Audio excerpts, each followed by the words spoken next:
People are driven by the search for better.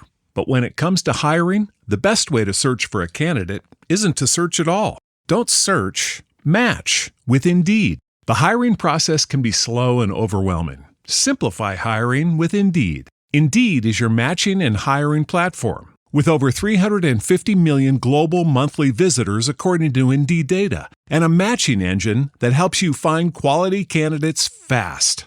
Ditch the busy work. Use Indeed for scheduling, screening, and messaging so you can connect with candidates faster.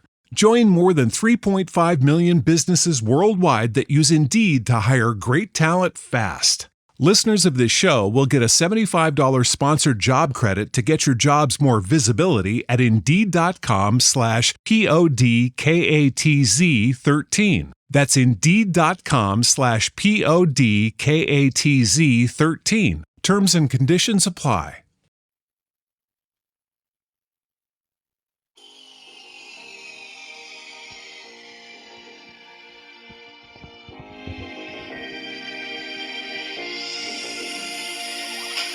Good evening. Welcome to WSBI, your Resource for Success podcast program, where you get to meet inspiring women-owned businesses from across the country.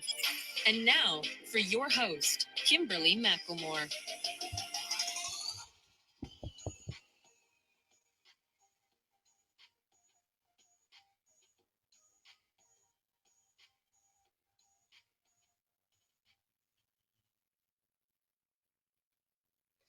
All right. Hello. Good evening. Good evening. Good evening. My name, of course, is Kimberly McLemore. Welcome to a special edition of the WSBI Your Resource for Success podcast program.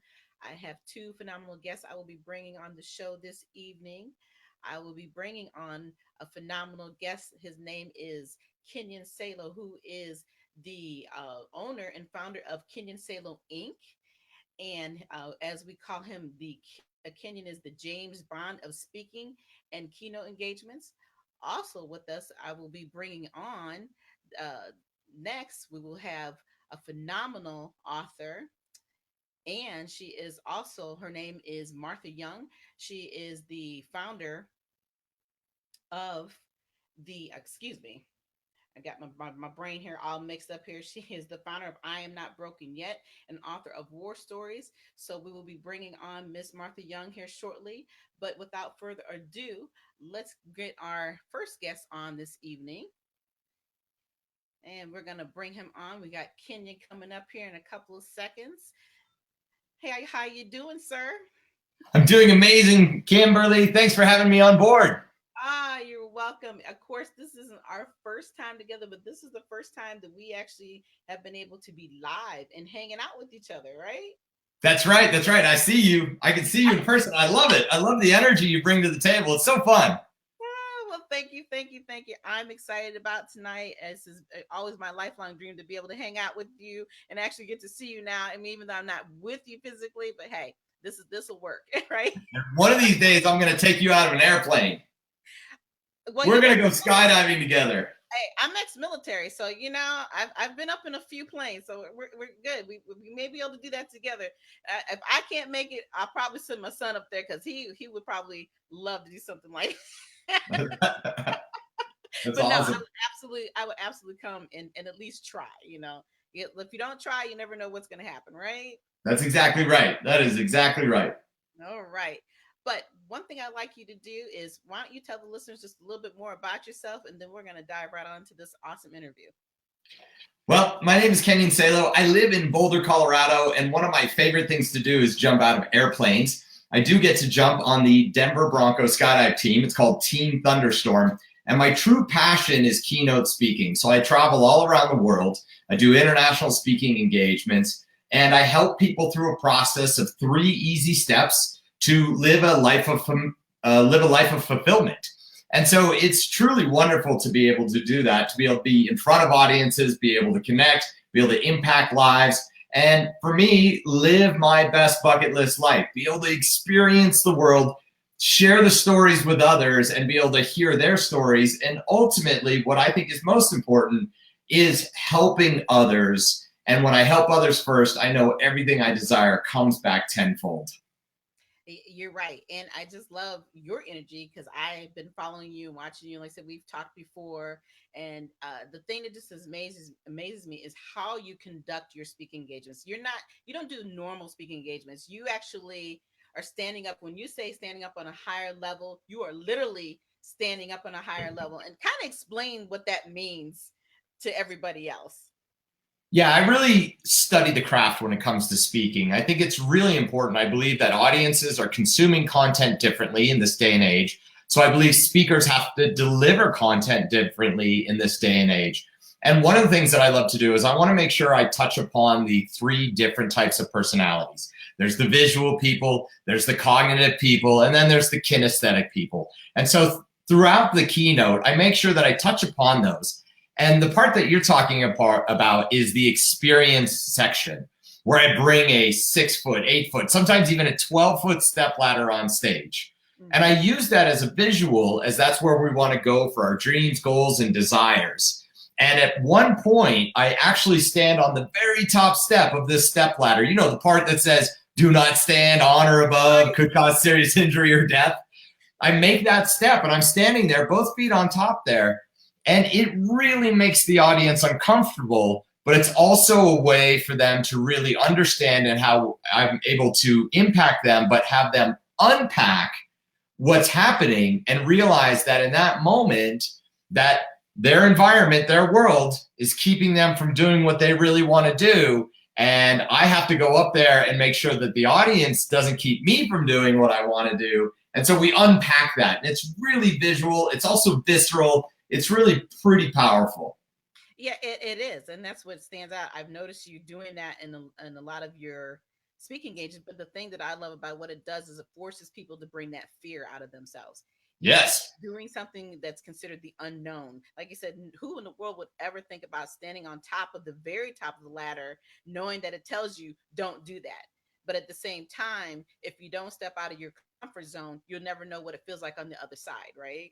That's so true. And, you know, the time that I'm up there, I actually went online to find out the number of injuries and fatalities that happen from people on step ladders. And I found out that 90% of those happen at the home. Well, fortunately, I'm at work when I'm standing on the top step. So, you know, calculations wise and risk management, you know, I'm on the side of safety. Okay. Well, yeah, I guess you could. It's the same way they think about how many accidents you have versus in the air versus being on the ground driving a car, right? That's exactly right. Statistically, it's all perception. Right. But according to statistics, there are actually more accidents on the ground than there are up in the air. So I guess you're right. Imagínate escuchar tu canción favorita como si fuera la primera vez. Te presentamos el totalmente nuevo y reimaginado Nissan Kicks con sonido Bose Personal Plus y bocinas en la parte superior de los asientos para crear una experiencia 360. Jamás has escuchado algo así. Reimagina tu música y tu forma de manejar. Descubre el totalmente nuevo y reimaginado Nissan Kicks en nissanusa.com. Función disponible. Bose es una marca registrada de The Bose Corporation. Perception is really what it boils down to. But like I said, if we don't step out of that comfort zone, you're never going to know what's on the other side. So when you're talking to your people out there, you're talking to more than, you're not just talking to your everyday crowds. You actually talk with children. You go to the high schools on top of dealing with adults. What is the message that you provide to them? The message is we're all looking for the same thing. We want to know how to live a happy and fulfilled life. And I truly believe it's very, very simple. What it comes down to is if someone ever feels stuck, they feel like they want to get somewhere and they're stuck. I want to be this in my job. I want to be this in my relationship. I want to have this in my life. And they're feeling stuck. What it comes down to is doing 1, 2, or 3 of these things, but you have to start with at least one. And the very first one that I share is creating experiences. It's the things we want to do and see. We want to travel. We want to experience. We want to jump out of a plane. We want to see the Eiffel Tower. We have to create new experiences to feel alive again. The second thing that I believe that we need to do is connect. And we connect by sharing stories. That's what we're doing right now. We're sharing stories. We're connecting. You're a great storyteller, and you're able to get great stories from people. So you're delivering that to your listeners and your viewers. And, you know, we're more connected than ever, but we're also more lonely than ever. So I truly believe we need to connect and share stories. And one of the great ways to do that is over holidays, get-togethers, things like that. A lot of people, a lot of families got together, they shared stories, etc. Mm-hmm. Then the third thing, number 3, which I think is the most important, it's why we're on the planet, is to help others. And when we help others, as I mentioned, everything comes back tenfold, but it's the thing that fulfills us. It's the thing that makes us feel like, wow, I did a good thing in this world. Whether it's just a little thing today or it's a big thing over time and space, it's all about helping others first. And that's what's really, really important. And when we do that and we do those 3 things, you can't feel stuck when you do those 3 things. It's impossible. Ooh, you're right. Look, you got me all excited. That's it. Woo, yeah, let's do this. Super forgetting about what I was going to ask you next, just listening to you. I'm like, okay, I'm one of those students right now. But that's the thing I love about you is that you allow people to come inside with you. You know, we're not standing just outside the circle listening to you. We're actually involved and, you know, just in the middle, in the mix of what you're just saying. And you're right. What you give and what you put out to people, you will get back tenfold. And it's not about how much it is. It could be that one little thing that can awaken any individual to start living their dreams. It's like to start doing the things that they want to do. So tell me though, a little bit, and the listeners, explain how you really got inspired to do these things. What really made you jump into starting the speaking engagement process and teaching people really what it means to live their dreams? So I really believe there are amazing speakers around the world. And what makes it a really amazing speaker, and I had to learn this myself, was authenticity. So first and foremost, I had to learn from my mentor. He taught me how to be my authentic self on stage. And that shows up off stage. It's that 360 transparency. It's the ability to be able to be whatever you are on stage, you live by the book off stage. And I think that's truly, truly important. So what I bring to the stage and what I share with audiences is how I've lived my whole life. It is an amalgamation of my whole life that's all come together. And for me, I've been a speaker, I've been a trainer my whole life. It's been kind of that theme that has been going through from day one. But what I realize now is that I needed a platform. And it wasn't until about 3.5 years ago in 2015 when I started to really understand what the platform was, how I was going to deliver the message from stage.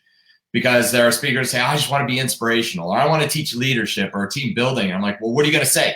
I'm going to talk about team building. And it's like, well, you need a platform. And so I was able to bring in the model of the bucket list life, that model that I believe of create more experiences, share more stories, and live more fulfilled by helping others. And that started resonating with audiences. And when they grabbed a hold of it, then I continued to build on top of it. And over the years, version 1, 2, 3, we're on like version 3.0 now. It just gets better and better. And so it's really being received quite well with audiences. Yeah, and you're right, though. I love what you were saying a few minutes ago about how you need to understand what your platform really is going to be about, right? I mean, we all find that trying to understand what is you're going to convey to your audiences is important. That's a very important piece because there's a million consultants out here. There's a million people who want to be motivational speakers. What are you trying to motivate? What is it, your topic that you're trying to want people to really understand and try to learn? And I like the 3 pieces that you put together because you make it very clear that in order for people to see you, you have to be unique. You have to be different. But at the same time, get everything across that you need across so that people are really understanding who they are authentically. And that's the piece I love that you just said too, being authentic, because anybody can see a phony a mile away because there's a million of them out here pulling in the dollars and raking them in, saying, this is what I'm going to do for you, right? But then at the end of the day, when you walk out, you're motivated, but at the same time, you're not really motivated once you walk out, after you pass out that door, right? And that's right. That's right. And sometimes, for example, magic tricks, the most powerful magic tricks can be the ones that are the most simple to do.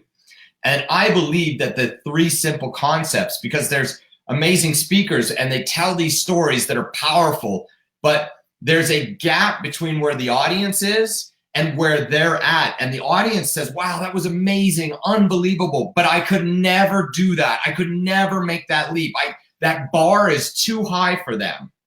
And so what I like to do is, yes, I come to the table and say, look, I jump out of an airplane and I land on the field for the Denver Broncos. But I'm not saying you can do that too. Right. I'm purely putting it on the level where anybody can walk out the door immediately and do 1, 2, or all 3 of those things starting right then and there. And it's so very simple. And then they have immediate return on that. They feel great. And it's a cycle and it's a continuum and they build on it. And then next thing you know, I've had people come back a year later and said, I am so amazed at what I was able to accomplish in a year by living those 3 very simple principles. Exactly. Because like you just said, when people walk out the door, 90% of the time, like you said, you feel good, but then can I really do this and can I really do that? And if people just use basic principles like you're teaching them, they will be able to actually sit down and say, these are the things that I want to do. And it doesn't have to be 3, but if you're just at least living one of those and actually taking the action steps that you need, you're going to actually be successful. And that's normally what people do. They get excited, they get motivated, but then they won't take those following steps. And I love your energy and love how you teach people that this is what's important. And even though being reciprocating and doing other things for others is important, if you can't help yourself, there's no way you can help somebody else. So that's right. You have to be able to understand your own self-identity. And I like how you bring those principles together so people can learn those identities. So explain to me, if somebody was to walk up to you today and they say, look, I really do want to be in business, help me get there, what advice would you give them? Well, here, first and foremost, it's about taking action. And I can challenge you and I can challenge all the listeners right now and all the viewers. Think of that one thing that you've always wanted to do, whether it's business or you want to travel or you want something you want to have or experience. Think of that. You got it. It's in your forefront of your mind. You got it. It's there. Mm-hmm. Now do it in the next 12 months. And you see what happens is I share that exact thing from the stage time and time again, and I get pushed back immediately. Because people come up with stories. They don't have the time. They don't have the money. They're location bound, or they have fears that they have no idea about, but they're there. And they immediately just want to say no. And I say, if anybody wants something in life, whether it's business or a relationship, or they want to be successful, or they just want to have an experience, they have to say yes first. Say yes and let the how figure itself out. The how will always figure itself out, but they have to say yes. And when they commit to that yes, that's the game changer. You know the number one thing that keeps people from jumping out of airplanes? The toughest thing for someone to do to jump out of an airplane is make the phone call and make the reservation. That's the hardest thing. That's true. That is true. After they do that, everything falls into place. So that's the first thing that I say to people is make sure you say yes. So if you want to start that business, say yes, I'm going to start it, and put a timeline on it that it's going to happen in 12 months. Look, it doesn't have to be $1 million business in 12 months, but you can start making phone calls. You can start, if it's a brick and mortar place, find the location. If you need insurance, get insurance. You need licenses, make that happen. That's what it comes down to, is just putting the ball in motion. And you're right. It's as we call it, speaking into existence, right? Once you exactly. speak into existence, it's time to make the move. But I think a lot of people, what they do is they get so lost because they've got the idea, but then they really don't know what those moves are. And then that's when it's important, and why it's so important that you have mentors and that you go and talk to other people. You do a plan. I don't care if it's on a piece of paper. You need to plan out sometimes your steps so that you can see where you're going from point A, B, C to D. And like you said, if you're giving yourself 12 months, you should have a plan laid out for 12 months. And if you don't have all of it, at least start with something so that you can see where you're at each step of the way and know what direction you need to go. Do you need to stand still? Do you need to continue to move forward? Whatever it is, it's going to make that business successful or make your goal successful that you're trying to reach, right? That's right. We all have dreams. The next big step is exactly what you said. They turn into goals. Then goals turn to planning. Planning turns to action, and action is reality. And that's the top of the step ladder for me. The goal at the bottom is to be at the top, and I have to do through all those things to be at the top of the step ladder for my dreams to become reality. And that's the key, and you have to go through those steps. Right. And then guess what? And it doesn't happen overnight, people. Okay. No. It takes time, but don't give up on your dreams. Make sure that you continue to move forward. Make sure you continue to have those action plans and those steps so you can get to that top of the ladder, because I want to see some other people stand up on that very top of that ladder like Kenyon does. Because I'm telling you, and when I look at you and I see you on your videos, I just be like, oh my God, I'm so inspired. Let me go out here and do something else. Not like I need anything else to add on my plate, but it makes you think. It makes you really sit back and realize, what else am I here for? And I think that's what people are starting to they need to realize, that we all have a purpose. It's once you find that purpose in life, you can really soar. And Yes. you help people soar. And when I think about how you jump out of when you get on the field and you're jumping out of the I'm sorry, my mind just went blank here. Out of the airplane above the Skydiving, stadium. yeah, you're doing your skydiving and everything. I mean, it's just like, I'm thinking, oh my gosh, as long as I have been in the military, I've been in many helicopters and planes and all that, but I've never taken the opportunity to think about what would it feel like to go from that point to get all the way down to the ground. That's it. And that's what life is really about. It's, beyond just taking chances, but realizing the level that you can be at and how you can get there. And so the way that you deliver that message to me is very powerful.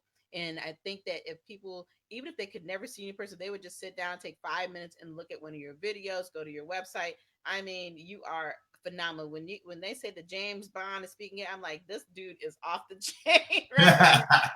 Yeah. I love it. I love it because your energy does carry. So why don't you tell everybody how they can find you, and give us your social media information and website and all that good stuff. Yeah, it's super simple. KenyonSalo.com. I'm sure it'll be in the show notes, and you can find me. Also, all my social media is Kenyon Salo. There's not many of us out there, and you'll see. You'll be like, oh, there's that guy. I know that's the one. It's super simple. So follow me, friend me, join me, whatever, and reach out to me on my website, Kenyon Salo, and I look forward to connecting with people. Awesome. So do you have any events coming up or anything that you want to share? Yeah, for me, I'm all about being able to travel and scuba dive and things like that. I've got lots of speaking engagements that are lining up for 2019. If anybody's interested in having me on board for that, whether it's for a school or the educators and or for corporations, I can do all those things. And so a lot of things are all happening, and I'm super excited about 2019. It's going to be a massive year, and it's going to be massive for all the people that take action. I'm excited for everybody out there that's taking action. Well, I know you're ready and I know you're prepared, and I can't wait to see what you got coming out next year, because I know it's going to be phenomenal.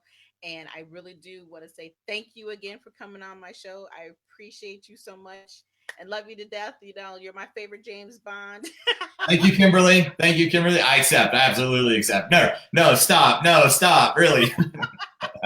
You're quite welcome. You are really welcome. And like I said, thank you again for coming on, everybody. This is my man, Kenyon Salo. He is phenomenal. A person who does speaking engagements, and I can tell you, he can sock you all the way from here to there. I mean, if you're down here, I'm telling you, will not be down here very low, very long. Make sure that you reach out to him if you're truly interested in having come to your platform and do a speaking engagement, or either go and see him, because I'm telling you, it'll be worth the time and the money and the effort. He is a phenomenal guy. And again, thank you for coming on this evening, and we'll see you soon.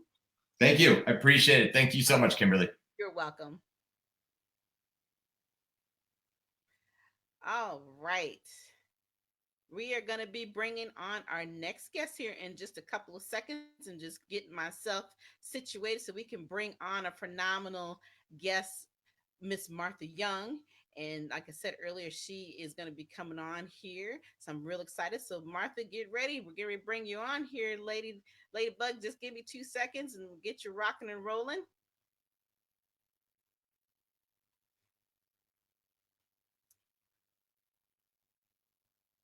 All right. Hello. Hello. Hi. How are you? Welcome to the show. Thank you for having me on the show today. It is my pleasure, and I'm so glad that you could make it. I know we had to kind of redo a few things to get you on, but we finally got you on here, and I cannot wait to hear Yes. your story. because you and I have some things in common in that we have not had an opportunity to talk about. But I'm so excited that you were here. And like I said, everyone, well, please welcome Miss Martha Young to the show. So, Martha, Thank why don't you you. tell the listeners just a little bit more about yourself? Well, my name is Martha Young. I'm originally from Louisiana, but I live in Corpus Cove, Texas. I'm a grandmother of 9, and I have 5 kids altogether. One son that I raised which was my ex-husband's son. I'm a survivor of domestic violence. I'm a survivor of that. I had a daughter who passed away at the age of 9 with cancer. Um, right now, I'm doing a new thing. I'm doing an outreach ministry. I actually just joined one, and I'm learning the different things on how to run an outreach ministry. And I have a book that's already is out that I did with three other women, and I'm also doing my own book All right right. now. All right. Well, we have a lot to cover then because you just gave us a whole spiel of great things Yes, ma'am. talk about. And I definitely got a chance to review your information and the things that you've been through, and I know that you are a survivor of domestic violence. Yes. And I know, I'm not sure if you know that I am also a survivor of domestic violence. So as I said, we do have some things in common, and Hmm. something that's very close and dear to my heart because of what I have been through. And I've had the opportunity to survive and to tell my story, and have taken Hmm. my story on the road, and as well as writing a book and so forth. But tell me, what other things have inspired you? I want to know what inspired you about I Am Not Broken Yet. I love that title about I Am Not Broken Yet. I know that you're a domestic violence survivor, but Hmm. talk to me more about what has happened past that, because one of the big things that I try to get a lot of women to understand, who we're survivors, yes, but we survived a long time ago. Now we're Right. from that. And so I always encourage women and men who have gone through domestic violence, talk about, stop being just a survivor, stop hanging on to that piece of being a victim. talk Hmm. talk, talk to me and the listeners more about what it is that gave you the title of I Am Not Broken Yet, and why you decided to start this program, and what you're doing with that, and all those other things that come with it. Okay. The reason why I started the I'm Not Broken is because my daughter had a best friend that had passed. Well, was killed. Her boyfriend killed her, and she was already dealing with domestic violence. And Mhm. we had already had a conversation about it, and I had told her some of the things that I had went through, and she was still dealing with it, and eventually he killed her. So that made me want to speak out more to younger women, and not just them, to men too, because some men go through it as well.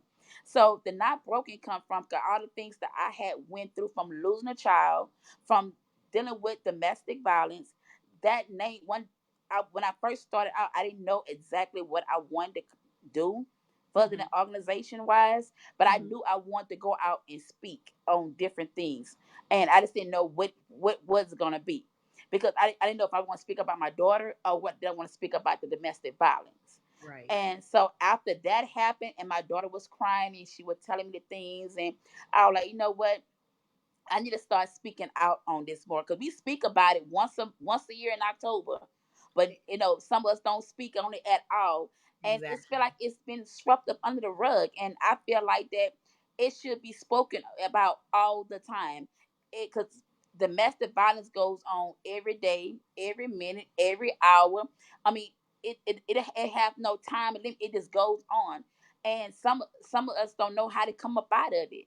So I did not broken to show that I'm 43 years old.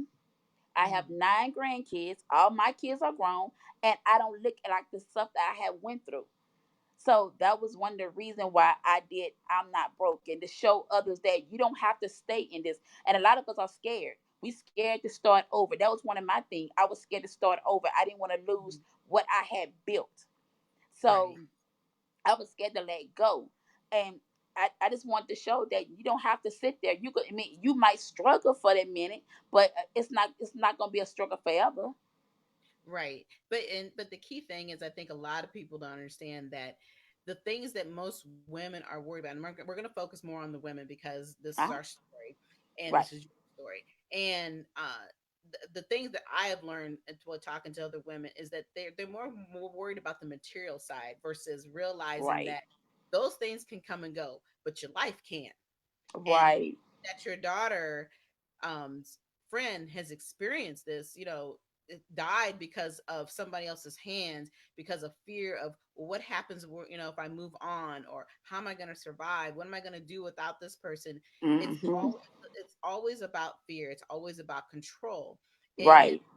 until women can learn to take that control back, it's harder to move forward. I'm not saying you will never not be able to move forward, but it is definitely Right. going to move forward. And another thing I like that you're talking about in uh, the conversation that we're having here is about the fact that I feel the same way when it comes to October. I love the month of October. I think it's great, but there still is not enough focus on talking about domestic violence every single day of the week, because it does Right. every single day, every hour of the day. There is not a day. It does not discriminate. Doesn't care about what you look like, how old you are, whether you're a man, woman. It's there every single day. And I truly get these new movements going on with the Me Too and all these other movements, but this has been going on for years, and it's taken them for many decades to even call it domestic violence. Right. Right. I believe it came out in the 80s is when it was even identified, but there are still many states that are not identifying domestic violence as it should be. Right. You can be the victim, and the person who's victimized you, in some states, has a right to get up and just walk out like nothing has ever happened, and you're still struggling trying to get this person off the street to keep them Right. from hurting you and hurting other people. So, in your program that you're developing here on I Am Not Broken Yet, what are some of the tools and resources, or some of the things that you do provide to help other women if that you are talking to? Well, I'm providing like what I'm working on now is trying to provide a social. I'm looking for a social worker that be able to help them for in shelter if they need food, clothing. Because when I was going through all this, I didn't have nobody that I could go to besides family, and even then, I didn't even have. I didn't want to tell my family what I was going through. Right. I didn't. That was like a top secret. I didn't want nobody to know that I was going through the things I was going through. So Right. I want to develop a group so we all could come in and just discuss and talk about the things that's going on, so we can help one another. And when I started out with the organization, that's one of the things I wanted to do. But Mhm. now I'm moving towards more ministry, and I'm because God, the one brought me out of it. He brought me out of it. It was and when I think about like some of the things that I went through and the times I prayed and the time I asked God to remove me and the times that I didn't know if I was going to be going or coming or how it was going to be, you know, he answered all prayer. He removed me from that situation. He removed me. And so now I'm going more towards, I just want to take, I'm not broken into our outreach ministry and have the shelters and have the food drives and, school supplies for the children and, different, you know, things going like dealing with that. Mm-hmm. Okay, so with this new ministry that you're building and you're developing, and you're actually still in the Texas area, correct? Yes.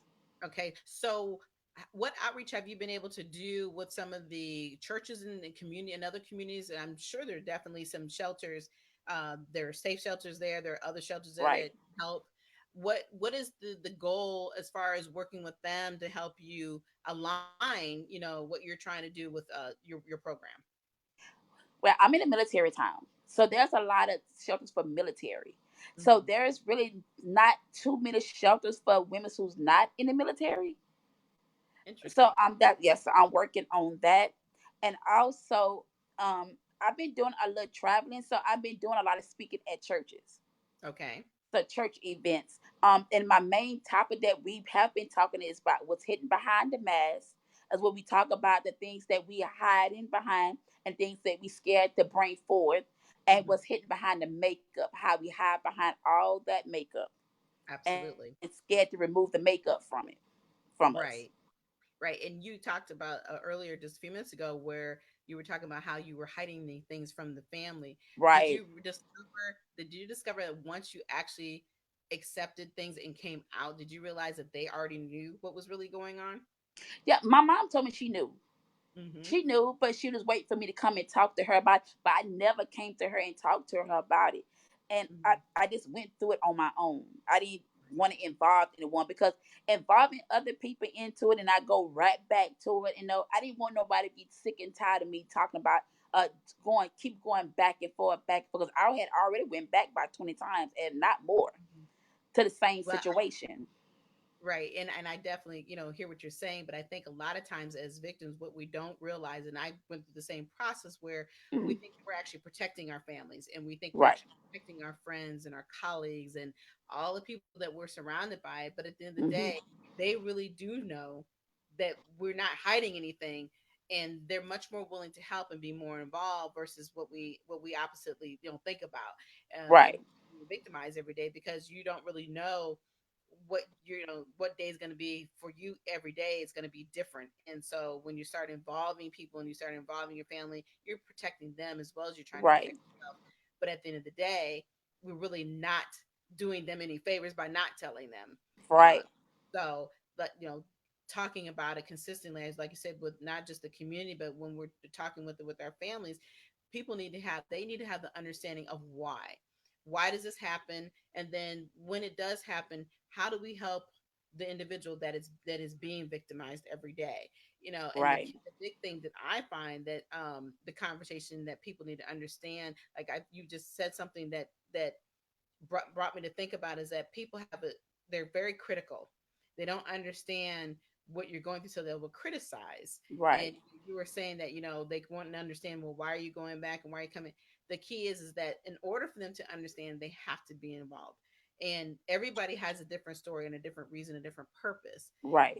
When you're criticizing the person who's being victimized, and they'll tell you, oh, well, you just need to leave, or if that was me, because we've all done it, we've Yes. all been there. Yes. Until it happens to you, it's a whole different perspective. Different ball game. Right. It's a Right. whole different ball game. Right. So, I think that's a big piece that I find that, when I'm talking to people, and I'm sure that you're even seeing this, is that I think that it's more important sometimes to have not just the person who's been victimized, because we understand what we've gone through, but I think the families need to be really a part of the role, or their partner, their current partner that they may be with, because 90% of the time, most women, if they don't get the person that actually caused the pain and caused the Hmm. violence, the domestic violence, if they're not put away behind bars, that person is always going to be somewhere out there.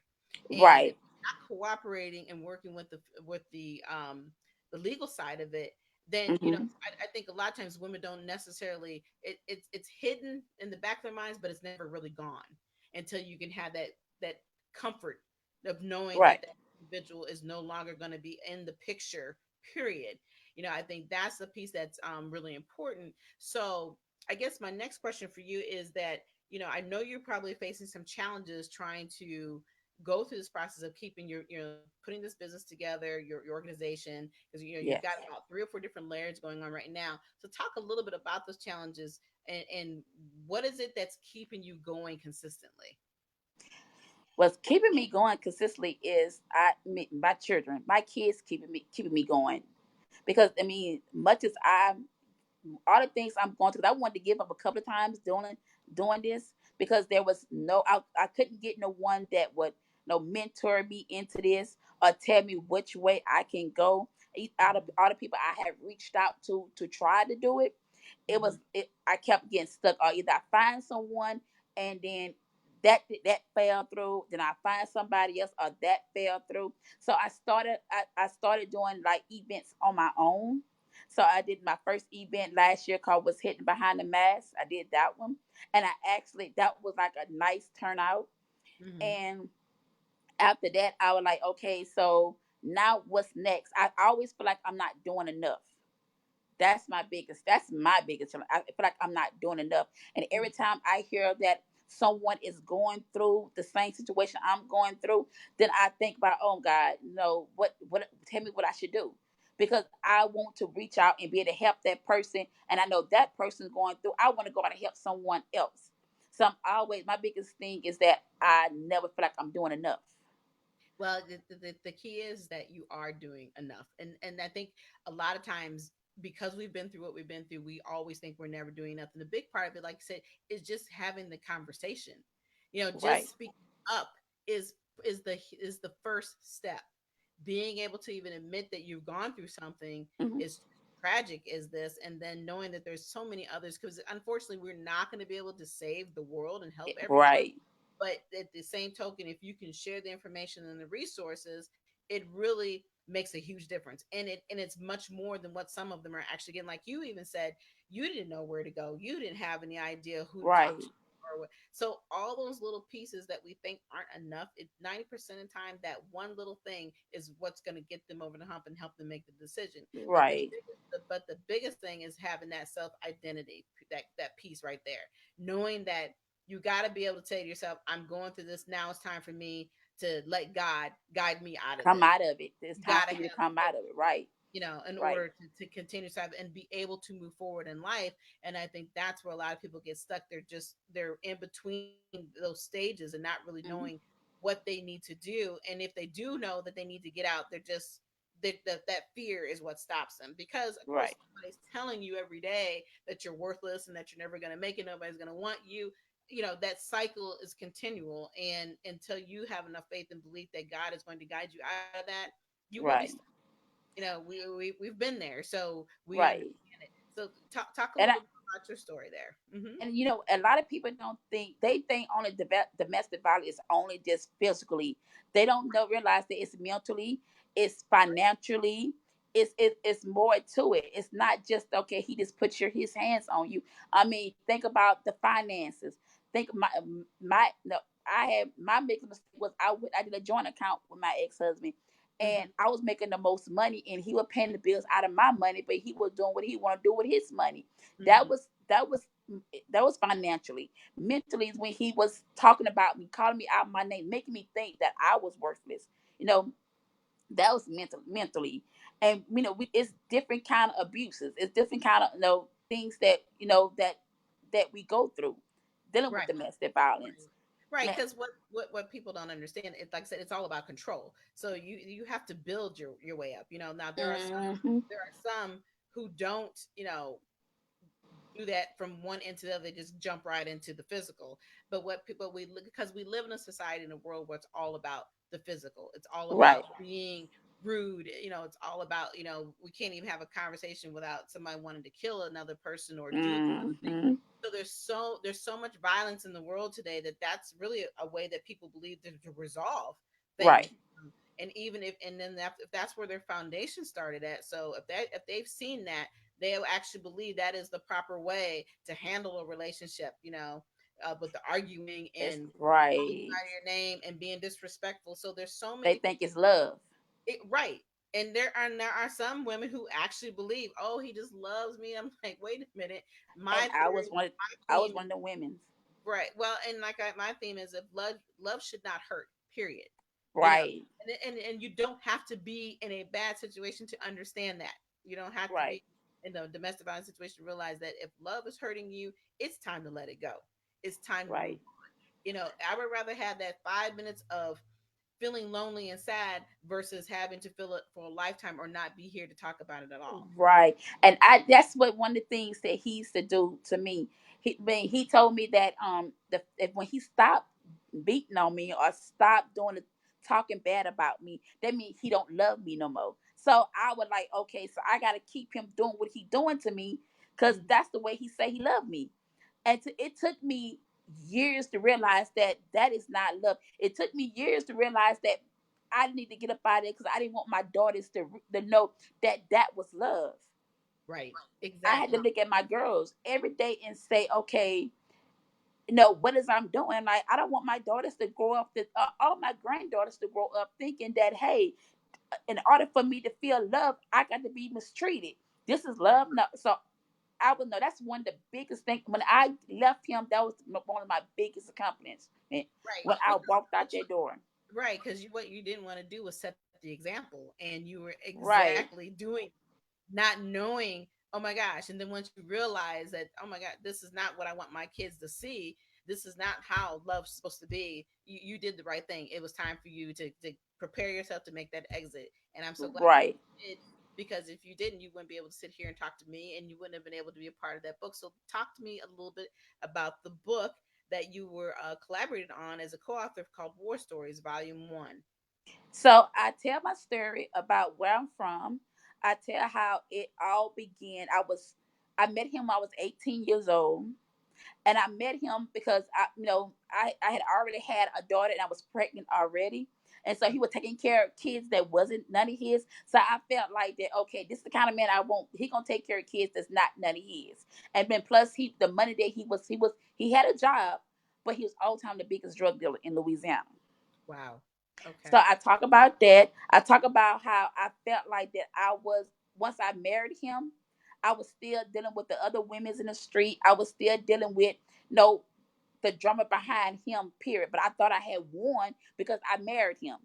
Mm-hmm. And I talk about how it stormed on that night, on the day of my wedding and the night before my wedding. And my mom walked in and asked me, "Are you sure this is what you want to do?" And I'm from Louisiana, so the first thing the older folks say is that if it storms, it's gonna be a lot of tears. And so I talk about that. I talk about how I lost my daughter to cancer. I talk about that. I Mm-hmm. talk about how he was an alcoholic and how majority of our fights was dealing with when he was drunk. Mm-hmm. And I talk about how I was working for Homeland Security and how he moved the other woman in my house while I was away with the Wow. children. I Wow. I talk about only some of the things that I went through in that book Mm-hmm. and how I got over some of the things that he done to me. Right, right. So when in the book, what do you share about how to move forward? Like you said, you've talked about all the negative side. Now, tell Mhm. me what do you share with women in that book to teach them how to continue to move forward? But I tell him that I did a lot of praying. I did a lot of crying and a lot of praying, and I wasn't gonna leave him. I tell him I wasn't gonna leave him. I was gonna fight for my marriage. And the same police officer was coming to my house every weekend, like he knew us by name. Wow. And he told me what the last time that this is it, because I had on hit him side the head with a cookie jar because he took the girl to my daughter's gravesite. And he told me, he said, "This is it. You're gonna pack your kids' stuff and you're gonna leave." And I like, no. I worked hard for this. Why I have to leave? He's like, Mhm. "No, let him have it." And I talk about how I struggled. So I struggled. I know how to have no lights, no water, no gas. Mhm. I was out of job for a couple of months. I didn't have no job, and I Mhm. was just drawing unemployment. So I did a lot of praying, and God blessed me with that. When I got that first job for after leaving him, then things started falling into place. But I still let him back into my life. So I talk about how I still let him back in. I was okay with him hiding his truck in my garage. I was okay. Yeah, I was okay with him living with the other woman. So I talk about that. And Mhm. I just woke up one morning and I looked in the mirror and I'm like, this what am I doing? Like, why is I'm sitting here still letting him do the things to me? So Mhm. I packed up my daughter, 'cause by that time all my kids was grown except one, and I moved. And Mhm. I started a new life. And I knew the only way that I can start over is if I didn't be nowhere close to him. Mhm. I was gonna go somewhere that I know that he wasn't gonna come, and that was Texas. And I Mhm. went 8 hours away that I knew he wasn't gonna come. So I did a lot of praying. I did a lot of fasting. I did a lot of I did a lot of I worked myself through it. Mhm. And I asked God to help me basically. Yeah, you did a lot of thinking, a lot I of did, yes. reanalyzing who you were and why you Yes. were doing the things. Even though you had this man was no longer in your home, you were still allowing him to be a part of your life, and Right. that that's saying something. That it said a lot about who you were at that time, right? It made you Right. realize that what kind of an individual am I to continue to have this type of relationship, knowing that okay, you were probably still legally married at that time, right? Why he had Right. the other woman and he's living his life and still having his cake and eat it too on the other side. Right. And So yeah, I talk about, and it's after when, because he was living his life. And it's, I guess some women go through it. I was like, why he living his life? Let me go start dating. But I felt so bad doing it because we were still married that I couldn't. I mean, I would set up a date and wouldn't even go because I felt like in my eyes, I was no, in God's eyes, that wasn't right. So I couldn't go through with it. And then when I moved to Texas, I was still married to him. And I was like, you know what? I'm going to live my best life too. And then I tried it and I still feel bad for it. I was like, you know what? I can't do it. I can't, just because he did wrong, don't make me have to do wrong. So I prayed my way through everything until eventually I got over it. It took me a long time to get over him. It took me a long time. I cried plenty of nights, saying, okay, God, I married him. I said I do. No, just fix him. And to bring us back together. And I was like, and every time I thought about it, I'm like, you know what? No. Because all he gonna do is come destroy what I'm trying to accomplish. Right. And the last time me and him, I haven't talked to him over 10 years. So the last time me and him had a conversation, it was so bad. I was actually in Texas. It was so bad that I had to fall on my knees and tell God, just take it. I can't do this no more. Take it. Deal with her and him both. I can't do it no more. And after that, I haven't seen nor hear from like over 10 years. Wow. So are you guys are not still legally married, right? No. Okay, good. That's good. Yeah, you don't need to hear from him. You don't need to talk about him. You don't need to bring his voice up and his name because you don't want to give him that power, right? Right. Right. Is you keep living your life and doing what you're doing because it's all about you now. It's all about Right. you and that beautiful daughter that you still have at home, and you still got to do what you have to do. So I'm proud of you for taking that step forward. And even though you Thank you. still felt that pain 10 years ago, that pain you were feeling was that feeling of having to be alone. It wasn't so much that you missed him, but I was starting scared to over, be alone. right, starting over is hard. But look where you're at now, and Right. look what you've done and doing for other women so that they can continue to move forward in their life, because having somebody on your side is not important if they're not going to be there for you the right way, Right. and vice versa. But being relationships about partnerships and about how you add on to each other to make each other grow Building. and to build each other. So you did exactly what you were supposed to do. It took you a little bit longer, but God told you, look, it's time. It's time for It's you to fine. move on. Let this go. I got you. I got your back. I've been holding you up all this time. I'm gonna keep holding you up Yes. until you can continue to walk more on your own. So you've done a phenomenal job. Keep doing the program that you're doing. Continue to reach out to individuals. Start making your plans for 2019 because it's going to continue to grow. You're on the right path. You're But absolutely I actually have a couple of, with the outreach ministry I'm in now. I actually have a couple of places that's scheduled for 2019 that okay. I'm doing.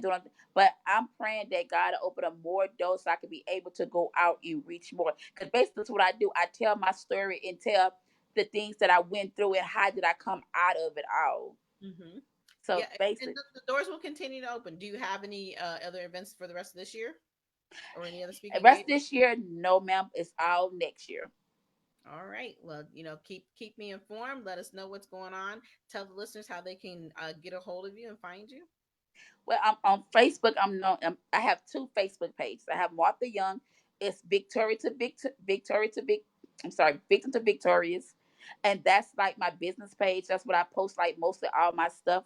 If I got something going on, if I'm speaking, I have my Francine Payne page, and I be a lot on that page. That could people seem to reach out to me more on that page, and also on Instagram you can reach me. And if you have any questions, my email is I am not broken yet at gmail.com. All right. Absolutely. That's it. Yes. So what you're doing, like I said, keep up the good work. And for those who are in your area in Texas, if you need help, please reach out to Francine. Excuse me, Miss Martha Young. I call you both names because I Yeah. see you have both Yeah, out Francine was just my alias because hiding from there. him. That's what it Right, was for. right. I apologize. So Miss Martha, That's okay. said for those who need that assistance, not sure where to go, or just need somebody to talk to, listen to her story. It is beyond what I could even imagine. I mean, I definitely went through some craziness, but I think you went through that craziness a whole lot longer, and I'm glad that Yes. you're here and that you're helping others and you're continuing to help yourself and continuing to Thank grow. you. You're welcome. And it's been a pleasure to have you on my show this evening. I'm so glad that you had me on the show today. I'm glad. Well, you're very welcome, sweetheart. And you enjoy the rest of your evening. And like I said, we'll be keep in touch and we'll talk Yes, soon. ma'am. Definitely. All right. You Definitely. have a good evening. Thank you. You too. You're welcome. Good, good night. Good night. All right. So, for the rest of my listeners out there, I thank you for coming and listening to my show this evening. Like I said, we had a dual show this evening. It was a pleasure to have Kenyon Salo back on the set with me this evening. Then, of course, we just had Miss Martha Young. So, it was great to hear her story. If you would like to be a guest in 2019, all you have to do is send me a email. And what I need obviously is a short bio. If you have a logo, please send your logo to me. Also, you will need to send me a picture of yourself. I like professional pictures so that I can do the promos. And then I will send you all any other information and detail about when and where and what time, and any if there's any fees or anything that goes along with being a guest on the show in the future. So again, it's been a pleasure having you on. I will give you here my email address. You can send your emails to me at KimberlyMMcLemore@gmail.com. But until next time, like I said, it has been a pleasure to talk to you all. We have two phenomenal guests coming up in the next couple of weeks because the month of December is coming as well. So be looking out for the information on that here within the next couple of days. But like I said, until next time, have a good evening, and I'm out. Thank you.